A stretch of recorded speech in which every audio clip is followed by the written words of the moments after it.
اور آپ اور ہم خوش نصیب ہیں، ہمارے قلوب طاہر ہیں، مطہر ہیں ذکر محمد و آل محمد سے، اور خدا نے ہمیں فرش عزا کی نعمت سے نوازا ہے۔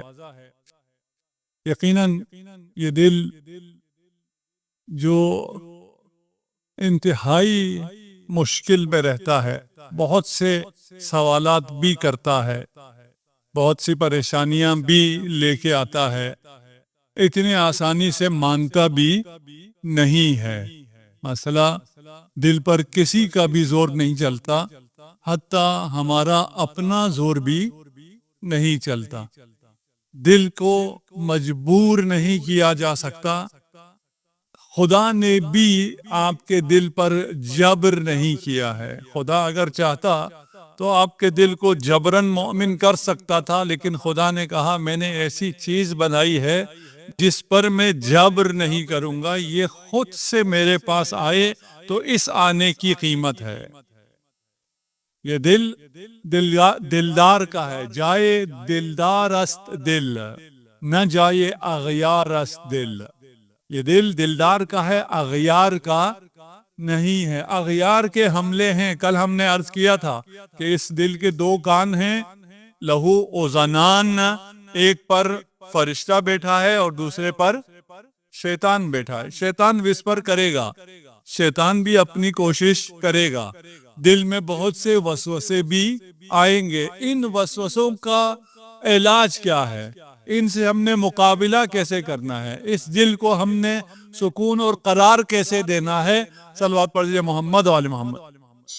یہاں ایک آیت آج پیش کرنے جا رہا ہوں، مشہور آیت ہے، آپ سب نے سن رکھی ہے اور بارہا مجالس میں بھی آپ نے سن رکھی ہے۔ اس آیت کو تھوڑا سا اس کو دیکھنے کا، سمجھنے کا انداز مختلف ہوگا اور اسی حوالے سے اپنے موضوع کے حوالے سے ہوگا۔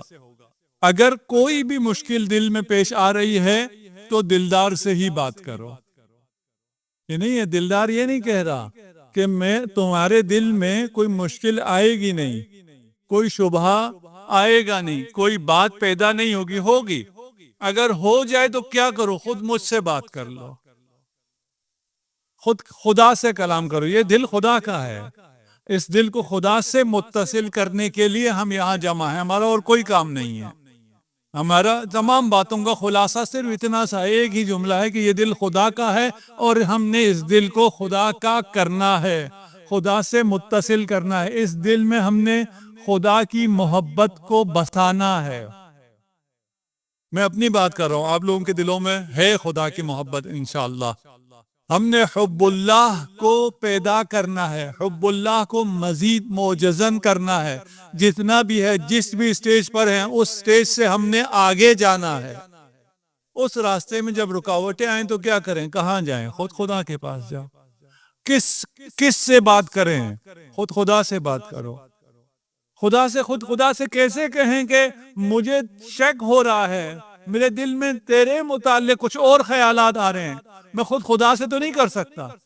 یہی تو فرق ہے تجھ میں اور خدا میں، ہم میں اور خدا میں۔ ہم آپس میں بہت سی باتیں آپس میں نہیں کر سکتے۔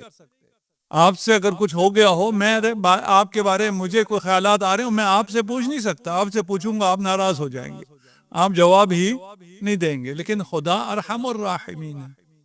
خدا کا ظرف کہنا غلط ہے، لیکن خدا کا ظرف آپ جیسا ہم جیسا نہیں ہے۔ خود اس سے بات کرو۔ کسی نے بات کی ہے خدا سے کسی مشکل پر؟ اذ قال ابراہیم ربی ارنی، ابراہیم کس سے کہہ رہا ہے؟ خدا سے۔ مشکل نفس ابراہیم میں، قلب ابراہیم میں مشکل ہے۔ ابراہیم نے دیکھا کہ ایک درندے نے دوسرے پرندے کو کھایا، ایک درندے نے ایک چرندے کو کھایا، اس کو دوسرے نے کھایا اور اس کو تیسرے نے کھایا، پتہ نہیں کوئی کہاں چلا گیا، کوئی کہاں گیا۔ اب ان جانداروں کو بھی زندہ کرنا ہے، ان انسانوں کو بھی زندہ کرنا ہے۔ خدایا تو ان کو کیسے زندہ کرے گا؟ یہ دل میں خیال آیا۔ کس سے پوچھنا ہے؟ دلدار سے پوچھنا ہے۔ ہم غلطی کیا کرتے ہیں؟ ہم اغیار سے پوچھتے ہیں۔ جب جیسے ہی یہ خیال آیا، ایک جواب دلدار کی طرف سے آئے گا، ایک جواب اغیار کی طرف سے آئے گا، ایک جواب فرشتوں کی طرف سے آئے گا، ایک جواب شیطان کی طرف سے آئے گا۔ ہم شیطان کی بات سن لیتے ہیں۔